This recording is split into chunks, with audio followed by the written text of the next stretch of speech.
Señor les bendiga.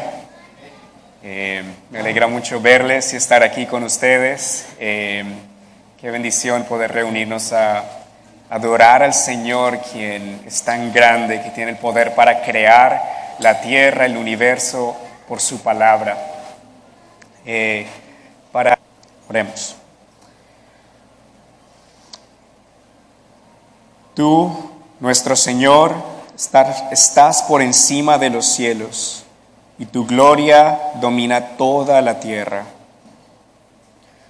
Amado Padre, te adoramos, Señor, porque tu nombre es sobre todas las cosas, porque tú eres digno de toda adoración, porque tú eres el Rey de toda majestad, porque tú eres santo, Señor, y exaltado por encima de todos los cielos. Tuya es la gloria, Señor, tuyo el honor. Nosotros, Señor, que somos criaturas, queremos conocerte más a la luz de tu palabra. Queremos aprender más de tu carácter, de tu poder y de cómo tú nos muestras tu carácter y poder en tu trato con tu pueblo, Señor. Bendícenos, por favor, en esta mañana. Permítenos conocerte más. Permíteme, Señor, hablar con claridad. Te pedimos que en esta predicación tú seas exaltado y nosotros bendecidos. En el nombre de Jesús. Amén. Por favor, abran sus Biblias en el libro de Nahum. Nahum es uno de los 12 profetas menores. No es uno de los libros al que uno va muy frecuentemente, pero es un libro muy importante en la historia de la Biblia. Cuando hablamos de profetas menores en la Biblia, no queremos decir que son menos importantes que los profetas mayores, más bien que son profetas que escribieron menos en términos de cantidad, pero el contenido de su profecía es tan importante como la de los profetas mayores, como Isaías, Jeremías o Ezequiel. Nahum lo pueden encontrar después del libro de Miqueas y antes del libro de Habacuc. Como he dicho, es una extensión en la historia de redención del libro de Jonás. En el libro de Jonás vimos que su tema principal era la escandalosa misericordia de Dios. Una gran lección de este libro fue aprender el carácter misericordioso de Dios. Como dice Jonás 4:2, Dios es clemente y piadoso, es lento para la ira y grande en misericordia. Vimos en el libro de Jonás que para el disgusto de este profeta, ante su predicación, 120,000 ninivitas se arrepintieron. Cuando Jonás les predicó, en 40 días Nínive será destruida. Aquellos ninivitas que eran sanguinarios, que eran malos, se arrepintieron ante la predicación de Jonás. Se apartaron de su mal camino y su violencia y Dios desistió de destruirles. Esta fue una gran obra de Dios de concederles arrepentimiento a aquellos que eran enemigos de Dios y enemigos de su pueblo. Dios los salvó de su justa ira. Los 120,000 ninivitas se arrepintieron. Una conversión total de esa gran ciudad. Pero algo pasó en la historia de Nínive porque ese arrepentimiento no continuó. Menos de 100 años después, el imperio asirio volvió a expandir sus fronteras. El imperio asirio era grandísimo desde Egipto hasta lo que hoy en día se conoce como Irak. Y era conocido como uno de los más grandes imperios de la historia que tomaba las tierras de otros pueblos a la fuerza, llevaban a hombres y mujeres cautivos como esclavos, eran conocidos por su mucha y despiadada violencia en contra de otros. Según Segunda de Reyes, capítulo 17, la historia nos explica que los asirios llevaron cautivos al reino del norte de Israel en el año 722 a.C. Y ahora en este tiempo el pueblo de Judá estaba bajo el control de Asiria. durante el tiempo de los reyes Manasés y Josías, entre los años 687 a 612, cuando cayó la ciudad de Nínive. Y así como Dios vio el sufrimiento de su pueblo en Egipto, en Éxodo, y lo rescató también de la opresión de los egipcios, también Dios tuvo misericordia del pueblo de Judá en este libro que comenzaremos hoy. Dios vio la opresión de su pueblo, Dios vio el yugo de los asirios en contra del pueblo de Judá, y ahora Dios venía con un mensaje de consolación, con un mensaje de alivio para su pueblo. El libro de Nahum es escrito por el profeta que lleva ese nombre. El versículo 1 del libro nos dice que esta es la profecía acerca de Nínive, libro de la visión de Nahum de Elcós. El nombre Nahum significa consuelo o alivio. Se parece también al nombre Nehemías, que significa el Señor ha consolado. Entonces, este es un mensaje de consolación para el pueblo de Judá. Es un mensaje enviado a Judá, no a Nínive. Es un mensaje en el que Dios profetiza y anuncia la destrucción de Nínive, pero también el alivio para su pueblo de la opresión de Asiria. No se sabe mucho acerca del profeta que escribió este libro, excepto que era de una región llamada Elcós, posiblemente una ciudad o una región dentro de Judá.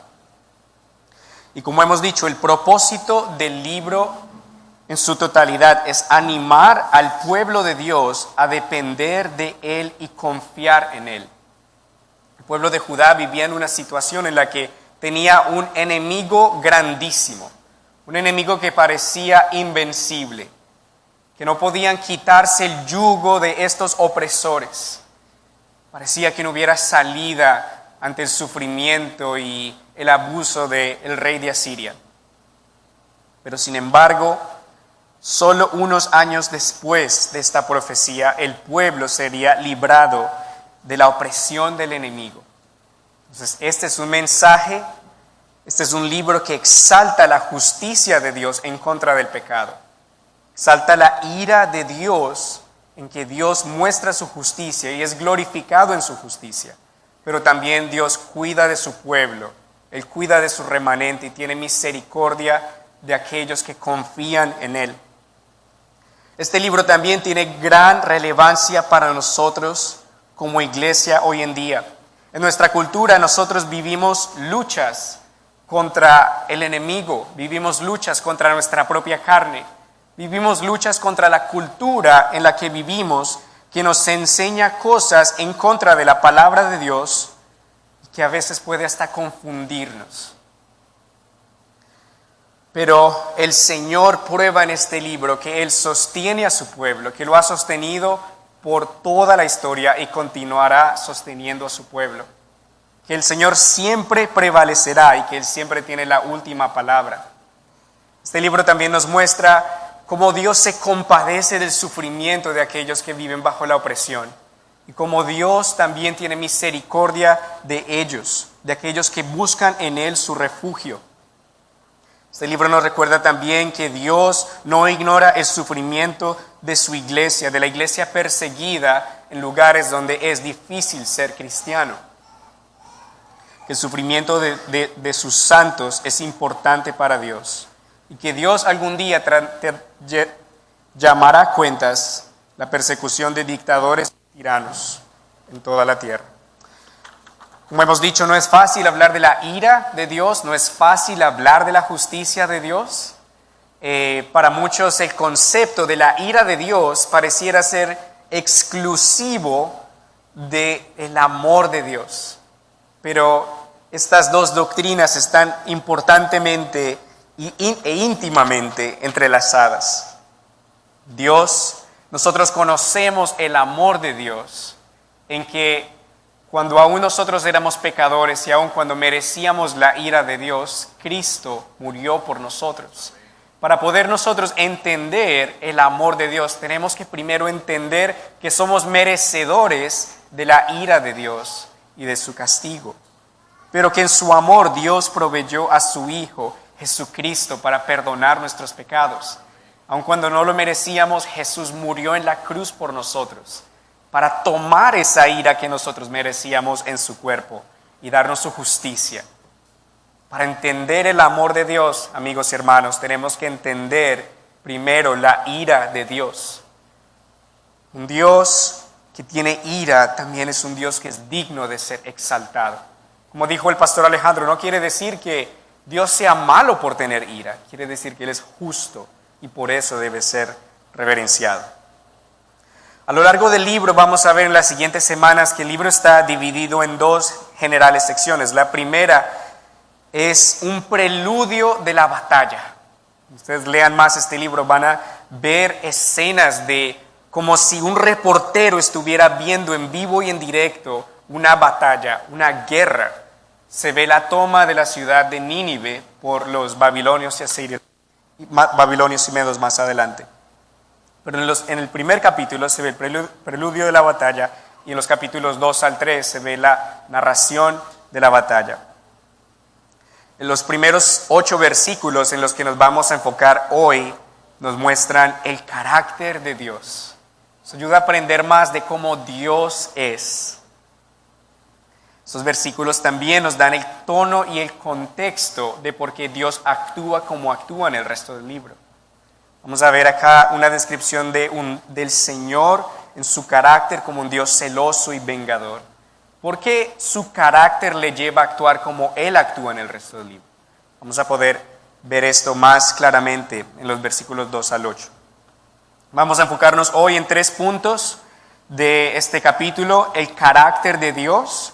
Vamos a verlo en los versículos 2 al 3. Vamos a ver también el poder de Dios en los versículos 3 al 6. Vamos a ver también la aplicación del carácter de Dios y el poder de Dios, los versículos 7 al 8. Repito, el carácter de Dios, los versículos 2 al 3, el poder de Dios, los versículos 3 al 6, y la aplicación del carácter y el poder de Dios, los versículos 7 al 8. Vamos a leer Nahum capítulo 1. Voy a leer del versículo 1 hasta el 15, pero nos vamos a enfocar los versículos 2 al 8. Profecía acerca de Nínive, libro de la visión de Nahum del Cos. El Señor es un Dios celoso y vengador. Es el Señor de la venganza y de la ira. El Señor se venga de sus adversarios y mantiene su enojo contra sus enemigos. El Señor es lento para la ira y su poder es impresionante. El Señor no tiene por inocente al culpable. El Señor marcha en la tempestad y en el torbellino. Las nubes son el polvo que levantan sus pies. El Señor reprende al mar y el mar y todos los ríos se secan. Basán y el Carmelo fueron destruidos. Y destruido también lo mejor del Líbano. Ante el Señor tiemblan los montes y se desmoronan las colinas. Ante su presencia la tierra se estremece y tiemblan el mundo y sus habitantes. ¿Quién puede enfrentarse a su ira? ¿Quién puede resistir el ardor de su enojo? Su ira se extiende como el fuego y hace que las peñas se desgajen. El Señor es bueno, es un refugio en el día de la angustia. El Señor conoce a los que en Él confían, pero destruye a sus adversarios con una impetuosa inundación y persigue con las tinieblas a sus enemigos. ¿Hacen ustedes planes contra el Señor? Él los deshará por completo y no tendrá que vengarse 2 veces. Podrán hacer estrechas alianzas como entretejidos espinos y saturarse de vino para darse valor, pero serán consumidos como la hojarasca. De ti, Nínive, salió el consejero perverso, el que pensó hacerle daño al Señor. Pero así ha dicho el Señor: aunque ellos sean muchos y vivan tranquilos, aún así serán destruidos y dejarán de existir. Ya te he afligido bastante, Jerusalén, y no volveré a afligirte. Voy a hacer pedazos el yugo y las coyundas que Nínive te ha impuesto. Acerca de ti, Nínive, el Señor ha ordenado que no quede ni memoria de tu nombre. Por causa de tu vileza serán destruidas todas las esculturas y las estatuas fundidas que hay en el templo de tu Dios, y allí se pondrá tu sepulcro. Ya se oyen sobre los montes los pies del que trae buenas nuevas, del que anuncia la paz. Celebra tus fiestas, Judá, y cumple tus votos. Los malvados han perecido por completo y nunca más volverán a conquistarte. Es un mensaje de alivio para el pueblo. Los asirios ya no nos van a dominar más. El Señor va a quitar la opresión y el yugo que Nínive nos ha impuesto. Y cuando leemos esto, creo que nosotros queremos estar de parte o del lado de este Dios grande y poderoso. El texto nos da a entender claramente que solo hay dos tipos de personas. Aquellos que son, como dice el versículo 2, enemigos de Dios, o aquellos que, como dice el versículo 7, son aquellos que confían en Él. Es importante que entendamos dentro de nosotros mismos de qué lado estamos. Porque como reaccionemos a Dios y como nosotros nos relacionemos con Dios, va a tener grandes consecuencias en si recibimos juicio o bendición. Ya vamos a ver por qué. Vamos a ver el carácter de Dios en los versículos 2 y 3. Y cuando hablamos del carácter de Dios, nos referimos a sus atributos, como Él es. Dios es el protagonista de toda la Biblia, porque toda la historia y todo lo creado sirve para darle gloria y honra a Él. De hecho, para eso fuimos creados, para glorificar a Dios. Y en los 8 primeros versículos de este pasaje podemos ver que el enfoque de este texto es Dios, el Señor. La frase el Señor aparece 9 veces en estos 8 primeros versículos y nos va a mostrar entonces más acerca de cómo Dios es. Como dije, este pasaje nos va a dar el tono y el contexto del resto del libro. Va a exaltar la justicia de Dios y su grandeza y su poder, su ira, pero también su bondad. Versículo 2 dice que el Señor es un Dios celoso y vengador. Es el Señor de la venganza y de la ira. El Señor se venga de sus adversarios y mantiene su enojo contra sus enemigos. Cuando estaba estudiando este pasaje, estaba tratando de entender cómo es que Dios es celoso, cómo es que Dios se venga y cómo es que Dios tiene ira. Pensé en Gálatas 5:20 que señala los celos y la ira como obras de la carne. Pero cuando hablamos de que Dios es un Dios celoso y es el Dios de la ira, nos referimos a algo distinto a lo que Gálatas 5:20 se refiere. Los celos pueden ser relacionados en las relaciones entre las personas como envidia, como cosas que causan discordia. Y la ira en un hombre puede llevarle a hacer cosas de las que más adelante puede arrepentirse. Pero Dios es diferente. Cuando el Señor habla de que Él es un Dios celoso, nos da a entender que Él es un Dios celoso por su gloria y su honra. Porque Dios no tiene rivales y no permitirá que su adoración sea dada a ningún ídolo. Isaías 42:8 nos dice: yo soy el Señor, este es mi nombre, y no daré a otro mi gloria, ni mi alabanza a esculturas. Dios es celoso de su gloria y de su honor, porque no hay nadie más digno y grande que Él. Y todos en la tierra le debemos adoración. Nosotros debemos adorarle y exaltarle, porque Él es digno de que le adoremos. Cuando Jesús entró al templo y limpió el templo de aquellos que vendían y compraban, de aquellos que cambiaban monedas, Jesús dijo: no hagan de mi casa, no hagan de la casa de mi Padre una cueva de ladrones. Mi casa debe ser una casa de oración. Y en Juan capítulo 2, versículos 13 al 22, los discípulos entendieron que Jesús estaba cumpliendo ese pasaje que dice, celo por tu casa me consume. El Señor tenía celo de la gloria de su Padre. También nosotros debemos ser celosos de darle la gloria a Dios, de no dar su gloria que Él merece a ídolos. Me hace reflexionar en qué gastamos nuestro tiempo, a qué le dedicamos nuestras energías, qué priorizamos en nuestras vidas. Él es digno de recibir toda la gloria y honra. También si alguien pensara, pero Dios está airado, Dios está enojado, el pasaje dice que Dios se venga, que Dios tiene venganza e ira y se venga de sus enemigos y mantiene su enojo contra sus enemigos. En el caso de Asiria, Dios mantuvo tanto su enojo contra ellos que el versículo 14 nos dice que ni va a quedar memoria de su nombre. Hasta el día de hoy no hay rastro de los asirios porque Dios cumplió su palabra. ¿Por qué Dios estaba tan enojado con Asiria? ¿Cuál era la relación entre Asiria y el pueblo de Dios? Isaías capítulo 10 nos da a entender un poco más acerca de quiénes eran estos asirios y por qué Dios estaba tan enojado con ellos. Permítame leer Isaías capítulo 10, versículo 5, dice, «Ay Asiria, vara y báculo de mi furor, en su mano he puesto mi ira. Voy a mandarla contra una nación impía, voy a enviarla contra el pueblo que ha provocado mi ira, para que le arrebate sus riquezas y lo despoje de todo y lo deje por los suelos, para que lo pisoteen como al lodo.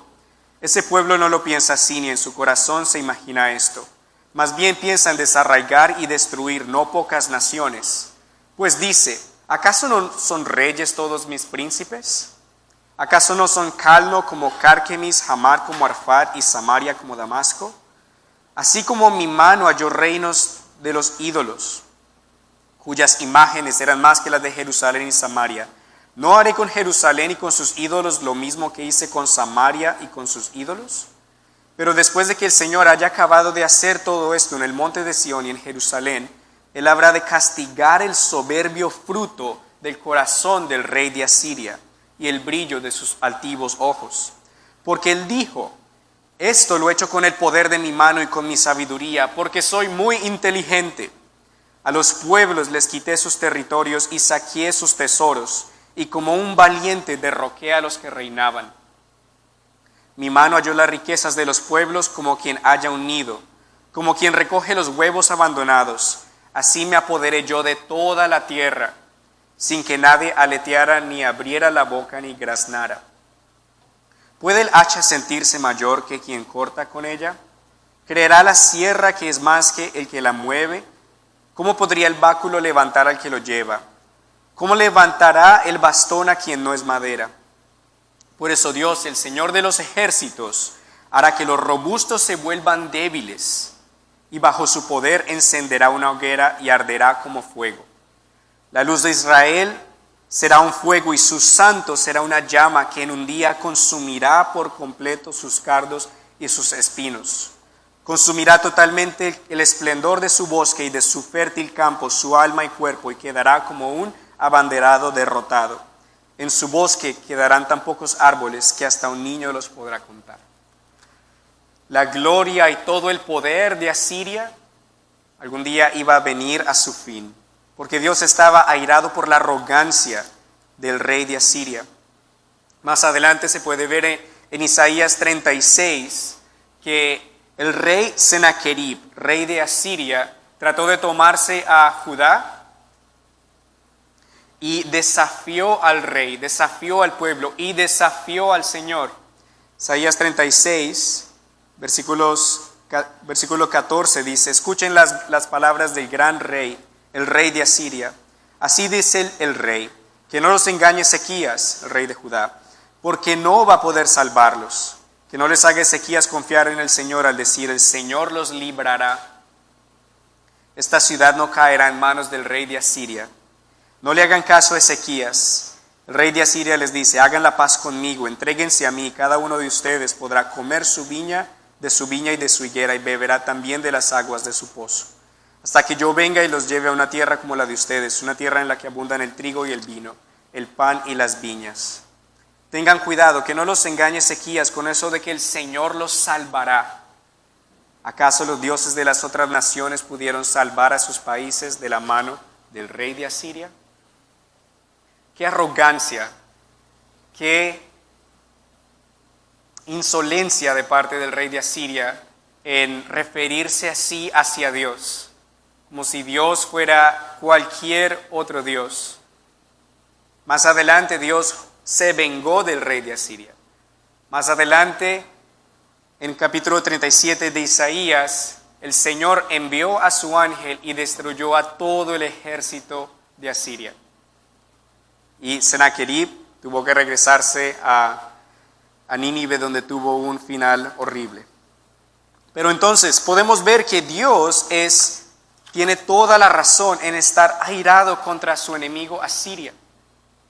Dios se opone a los soberbios, pero Dios da gracia al humilde.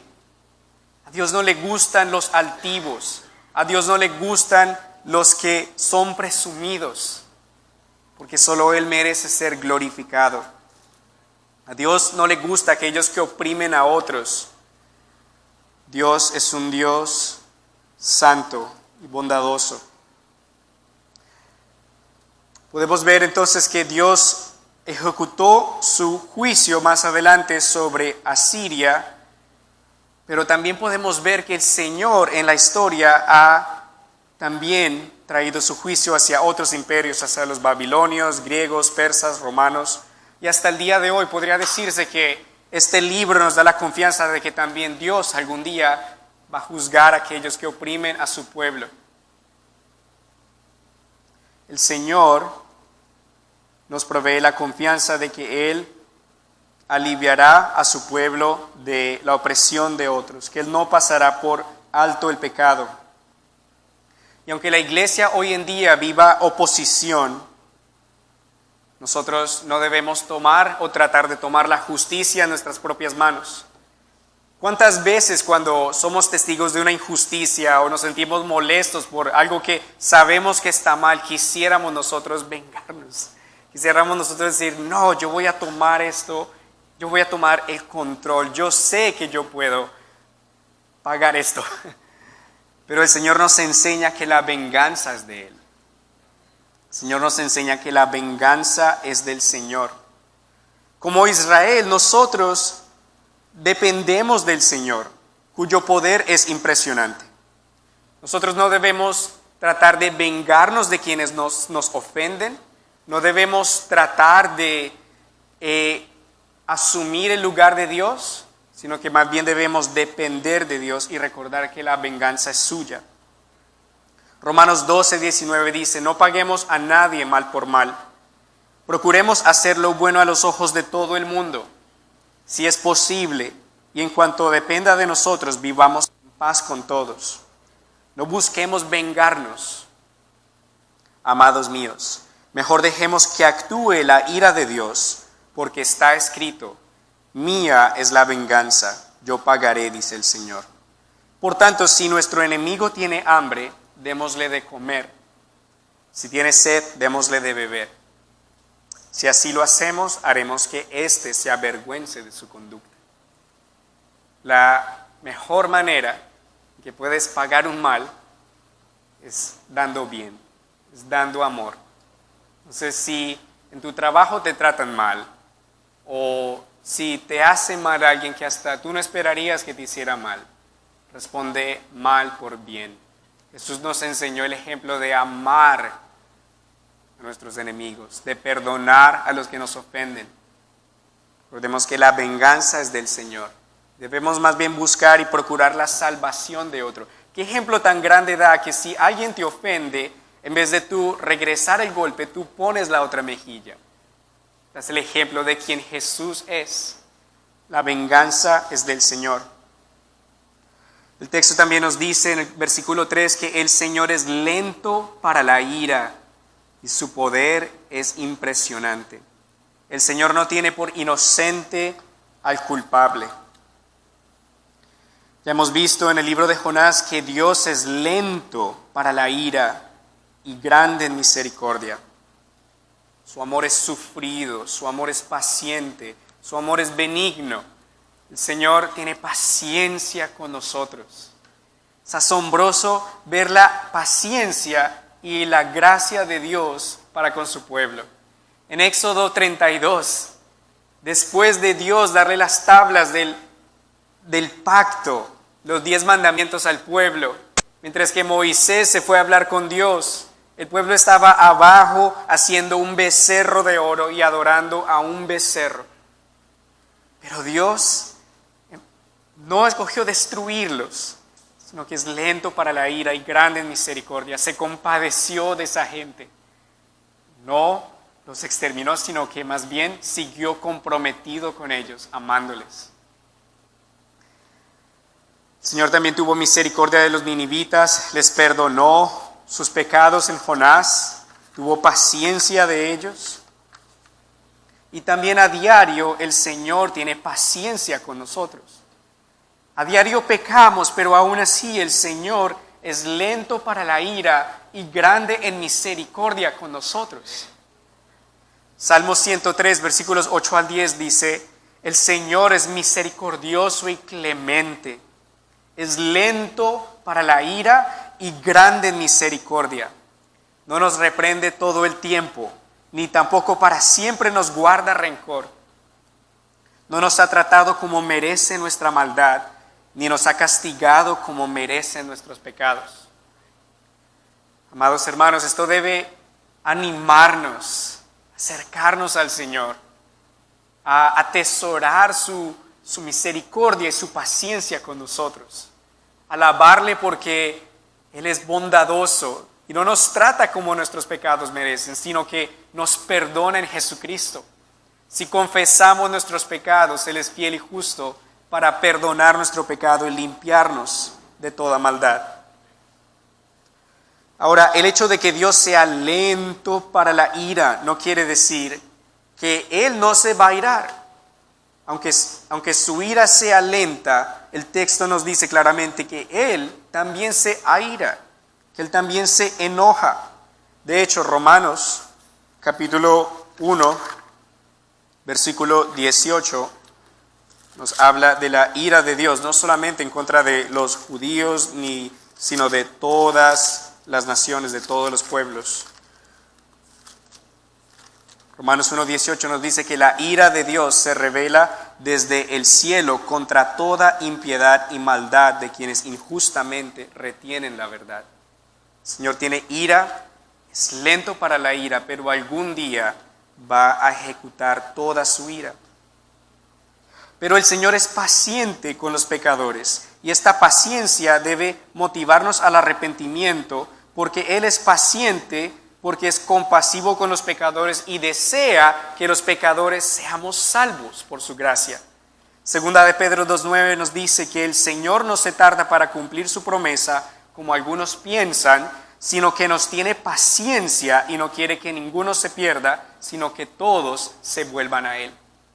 Entonces no pensemos que el Dios tardarse en su ira no quiere decir que no vaya a dar su merecido a los pecadores. Más bien quiere decir que el Señor tiene paciencia y quiere que los pecadores nos arrepintamos antes de que esa paciencia se acabe algún día. En el caso de Nínive, la paciencia de Dios había llegado a su fin. En el caso de Nínive, este era el tiempo del juicio. El texto dice: el Señor es lento para la ira y su poder es impresionante. El Señor no tiene por inocente al culpable. Esto nos da a entender que el Señor es justo. Nosotros que venimos de Latinoamérica sabemos de los problemas profundos de corrupción que viven muchos de nuestros países, donde algunos jueces pueden ser sobornados, donde algunas campañas políticas se pueden comprar. Y pareciera que hasta aquí las elecciones de un país se pueden hasta cuestionar por posibles problemas de corrupción. Pero el Señor es un Dios justo, un Dios perfecto que no se puede comprar, un Dios que no va a torcer ni tergiversar el derecho.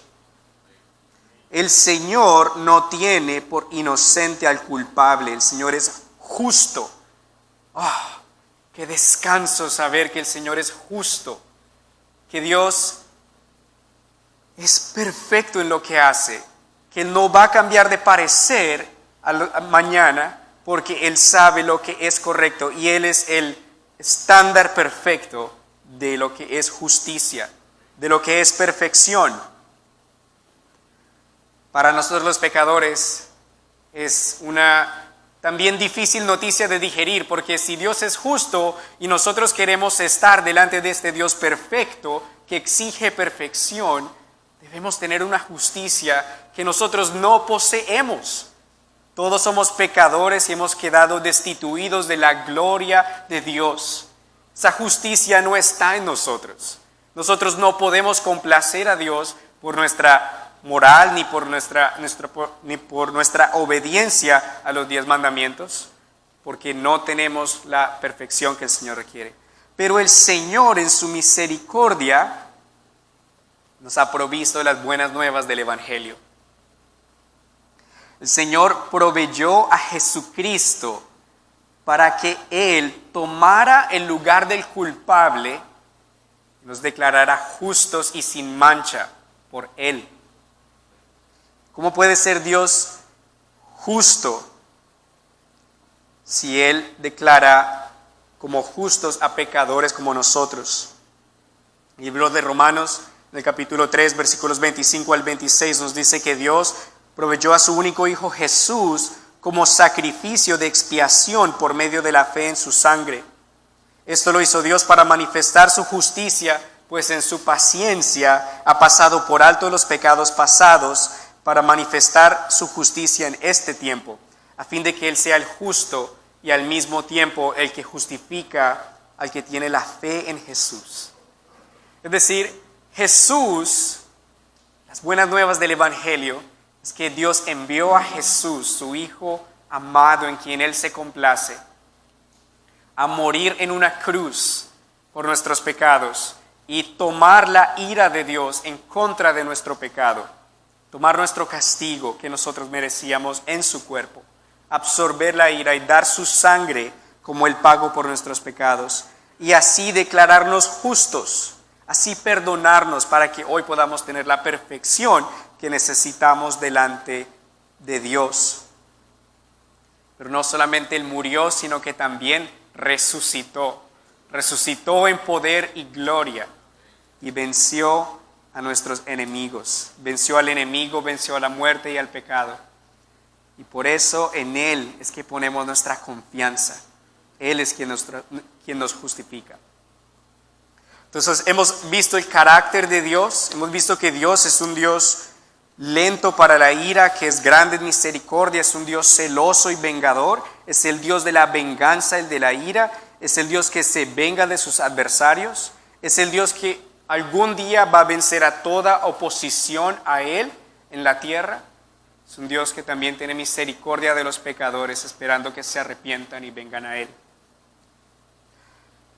Eso nos debe recordar cuán grande Él es y cuánto debemos adorarle, porque Él es grande, tiene estos gloriosos atributos. Ahora vamos a ver el poder de Dios. En el capítulo 3 dice que el Señor marcha en la tempestad y en el torbellino.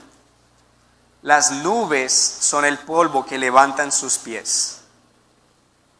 El Señor reprende al mar y todos los ríos se secan. Basán y el Carmelo fueron destruidos, y destruido también lo mejor del Líbano. Ante el Señor tiemblan los montes y se desmoronan las colinas. Ante su presencia la tierra se estremece y tiemblan el mundo y sus habitantes. ¿Quién puede enfrentarse a su ira? ¿Quién puede resistir el ardor de su enojo? Su ira se extiende como el fuego y hace que las peñas se desgajen. El poder de Dios es impresionante. Dios es inmensamente, incomprensiblemente grande. Él es el creador y nosotros somos las criaturas.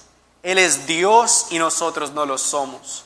Él es todopoderoso y nosotros dependemos de Él. Él está por encima de todo. El Señor marcha en la tempestad y en el torbellino. Cuando la lluvia cae en nuestra ciudad, nosotros buscamos pronto poder encontrar dónde meternos para que no nos mojemos. Cuando comienza a tronar, nosotros nos asustamos y tratamos de escondernos de la lluvia y buscamos un paraguas. Pero el Señor es tan grande que Él puede marchar en la tempestad y en el torbellino. Es como si estuviera caminando sobre tierra seca. Este texto también nos recuerda a Jesús que en el mar de Galilea, en medio de una tormenta, pudo decirle a la tormenta, calla, y la naturaleza obedeció al Señor, porque Jesús es Dios y tiene el poder sobre toda la creación. Las nubes son el polvo que levantan sus pies. Cuando tú caminas por la calle y el polvo se levanta sobre tus pies y tú puedes ver tus zapatos que ahora están todos empolvados y los tienes que limpiar, tú ves tan pequeño que es ese granito de arena del polvo que levantaron tus pies comparado a todo tu cuerpo. Y ahora ponte a pensar qué tan grande es Dios que las nubes por encima de nosotros, muy por encima de nosotros, son como un polvo que levantan sus pies.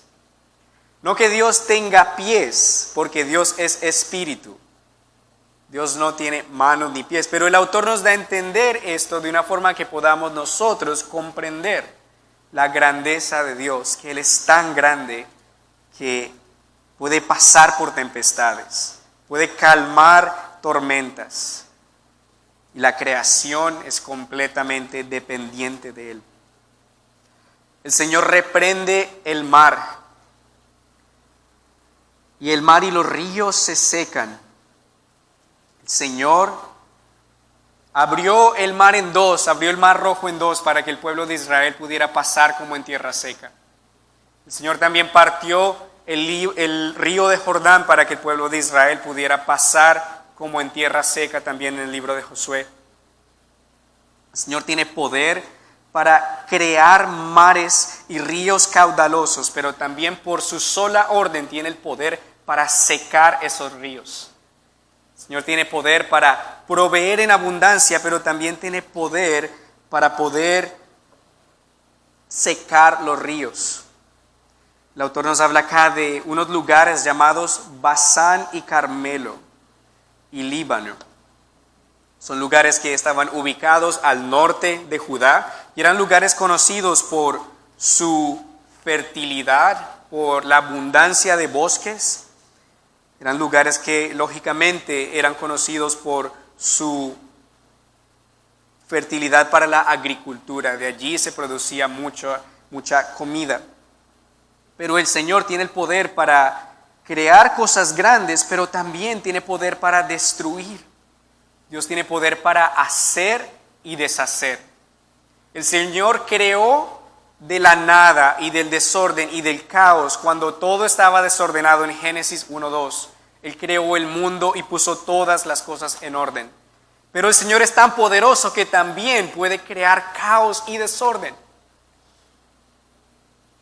El Señor puede a veces también traer calamidades.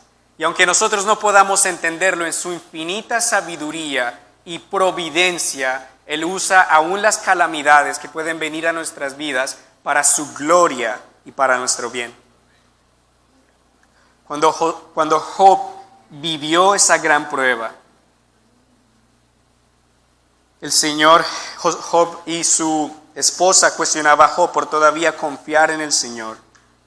Job le dijo a su esposa, ¿acaso habemos de recibir de Dios solo bendiciones y no las calamidades? Más adelante, antes Job dijo acerca de la calamidad que le había venido, que el Señor me dio y el Señor me quitó. Bendito sea el nombre del Señor. En todo momento, un momento de alegría, pero también un momento de lucha, bendito es el nombre del Señor, que tiene el poder para crear, pero también el poder para destruir. El sufrimiento en Cristo es algo temporal, hermanos. Cuando el sufrimiento toque la puerta en nuestras vidas, recordemos que el sufrimiento un día no será más. Y que en el sufrimiento el Señor nos ayuda a acercarnos a Él, a depender de Él. Saber que en nuestra debilidad su poder se hace perfecto. Él tiene cuidado de su pueblo y no nos abandonará. El versículo 7 nos dice que el Señor es bueno, que Él es un refugio en el día de la angustia y que el Señor conoce a los que en Él confían. No dejará de proveer para su pueblo, no dejará de cuidar de los que son suyos, sino que estará con ellos siempre. El Señor es poderoso, es lleno de majestad. El Señor puede crear, pero el Señor también puede destruir. El Señor es tan grande y tan poderoso que puede hacer que las montañas y las colinas tiemblen ante Él. Dice el versículo 5, ante el Señor tiemblan los montes y se desmoronan las colinas. Ante su presencia la tierra se estremece y tiemblan el mundo y sus habitantes. Las montañas han estado ahí por muchos años, probablemente desde mucho antes de que nosotros hubiéramos nacido. Ya estaban ahí esas montañas grandes, la cordillera de los Andes, el monte Everest, la cordillera de los Himalayas en Asia, todo eso ya estaba ahí desde mucho antes de nosotros. Pero estas montañas que parecieran inconmovibles, que no se pudieran mover, que no se pudieran deshacer, ante la presencia del Señor tiemblan los montes y pueden desmoronarse, porque el poder de Dios es tan grande que puede hacer que aún estas cosas que parecen permanentes y fuertes se puedan solamente desmoronar. Por eso es el Señor nuestro refugio y nuestra fortaleza. Es este Señor grande y poderoso a quien nosotros debemos acudir, en quien debemos confiar para salvación. Versículo 6 nos da estas preguntas retóricas acerca de el Señor. ¿Quién puede enfrentarse a su ira? ¿Quién puede resistir el ardor de su enojo? Su ira se extiende como el fuego y hace que las peñas se desgajen. Esta pregunta creo que nosotros mismos la podemos responder. El autor nos la ha puesto aquí para que nosotros la respondamos al leer la pregunta. El Señor nos está dando a entender que nadie puede enfrentarse a su ira, nadie puede enfrentarse al ardor de su enojo. ¿De qué lado queremos estar nosotros? ¿Queremos estar del lado de los enemigos de Dios que pecan impenitentemente y con quienes Dios está disgustado? O más bien quisiéramos estar del lado de Dios, de este Dios grande y poderoso que tiene el poder para crear, que tiene el poder para salvar, que es celoso y vengador y todos estos grandes atributos. Ahora vamos a ver el carácter de Dios aplicado en los versículos 7 y 8. Versículo 7 nos dice también acerca del carácter de Dios, ya de una manera más personal hacia su pueblo. Vimos descripciones generales de Dios, que a propósito nos muestran la trascendencia de Dios, cuán grande Dios es y su autoridad y poder sobre toda la creación. Está por encima de todo lo creado. Pero a la misma vez, Dios no es un Dios distante, no es un Dios impersonal, no es un Dios como el que algunos creen que creó el mundo y lo dejó a un lado para que resolviera por sí solo y se fue y no le presta atención. Dios no es así, Dios está íntimamente involucrado con los asuntos de su pueblo. Dios es cercano a nosotros, Dios es inmanente, cercano. Isaías 7:14 dice que hay una profecía allí que dice que la joven o la virgen daría luz a un hijo y su nombre sería Emmanuel, que significa Dios con nosotros. El Señor ha prometido estar con nosotros y lo vemos aquí en este versículo 7. El Señor es bueno, es un refugio en el día de la angustia. El Señor conoce a los que en Él confían. Para la audiencia original, al escuchar estas palabras, puedo imaginar que ellos podían saber, este Dios grande y poderoso está a mi favor, y no porque yo lo merezca, sino porque Él es bueno. Él es mi refugio. Él es mi salvación en el día de la angustia. El Señor conoce a los que en Él confían. Salmos 37, versículos 39 al 40 dice: la salvación de los justos proviene del Señor. Él les da fuerzas en momentos de angustia. El Señor los ayuda y los pone a salvo. Los libra y los pone a salvo de los impíos, porque ellos pusieron en Él su esperanza. ¿En qué está puesta nuestra esperanza hoy en día? ¿En qué hemos puesto la confianza de lo más preciado para nosotros, que es nuestra alma? El Señor conoce íntimamente, Él sabe quiénes son aquellos que en Él confían. Si el Señor nos llamara hoy ante su presencia, tuviéramos que responder a este Dios eterno y grande, y Él hubiera de preguntarnos ¿por qué debería dejarte pasar a mi reino? ¿Por qué? ¿Qué podríamos decir? La única razón válida delante del trono de Dios es que Jesucristo murió en nuestro lugar, y que Jesucristo resucitó, y que solo por la confianza en Él podemos tener entrada a su reino. ¿En qué confiamos nosotros? ¿En qué basamos nuestra confianza? ¿En qué nos mantenemos firmes? Para el pueblo de Israel, el pueblo de Israel solo podía confiar en el Señor, en la bondad del Señor. El pueblo de Israel no podía valerse de sí mismo ante un poder 1000 veces, infinitamente más poderoso que ellos militarmente y políticamente. Pero era el Señor quien libraba la batalla por ellos. ¿De qué nos confiamos nosotros? No podemos confiarnos en nuestra propia sabiduría, no podemos confiar nosotros en nuestras propias fuerzas, sino que debemos confiar en el Señor. Cuando la angustia viene a nosotros, cuando las pruebas vienen y nos preocupamos por el mañana, ¿en qué ponemos nuestra confianza? Creo que todos tenemos la tentación, o por lo menos yo tengo la tentación a tratar de solucionar y moverme rápido y hacer las cosas necesarias para que todo salga a mi parecer.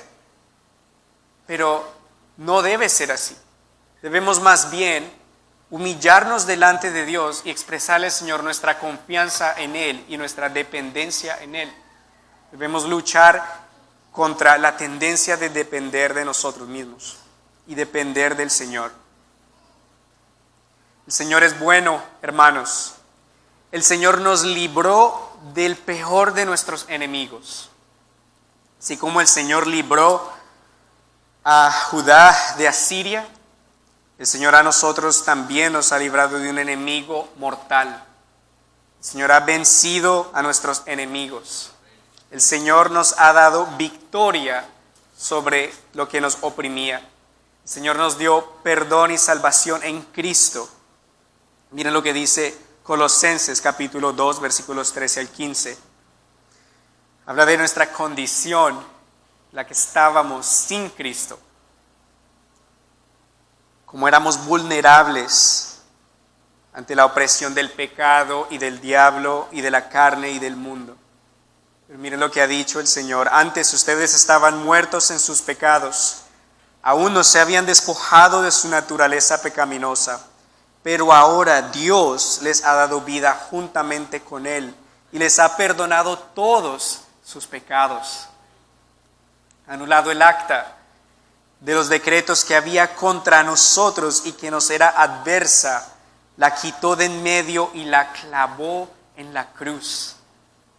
Desarmó además a los poderes y las potestades y los exhibió públicamente al triunfar sobre ellos en la cruz. En la cruz el Señor venció a nuestros enemigos. En la cruz el Señor derramó su sangre y perdonó nuestro pecado. En Cristo somos más que vencedores, aun contra las cosas que parecieran ser más grandes que nosotros. En Él somos más que vencedores.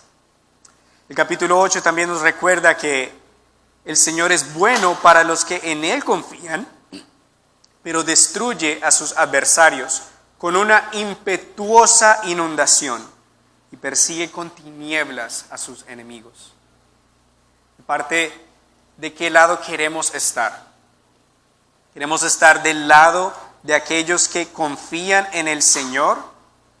¿O queremos ser contados entre los adversarios de Dios que algún día serán inundados con una impetuosa inundación? Debemos estar del lado de Cristo.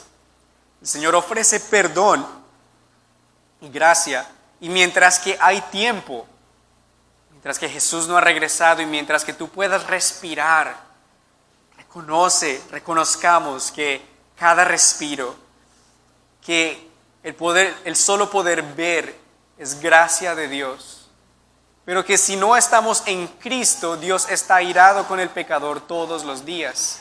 Y que debemos más bien venir a este Cristo que ofrece perdón y salvación. Aún al peor de los pecadores. El Señor perdonó a mí. El Señor puede perdonar a todos los que confían en Él y le buscan. Puede ofrecer el triunfo de Cristo. Él hace que su triunfo sea nuestro triunfo, dándonos su justicia. Entonces, ¿qué esperamos para adorar a este Dios grande y exaltado? Este Dios sublime, este Dios justo, que algún día va a ejecutar su justicia. Todas las naciones le adorarán porque Él es digno. ¿Queremos nosotros estar contados como aquellos que en Apocalipsis 5 adoraban al Señor y se postraban ante Él?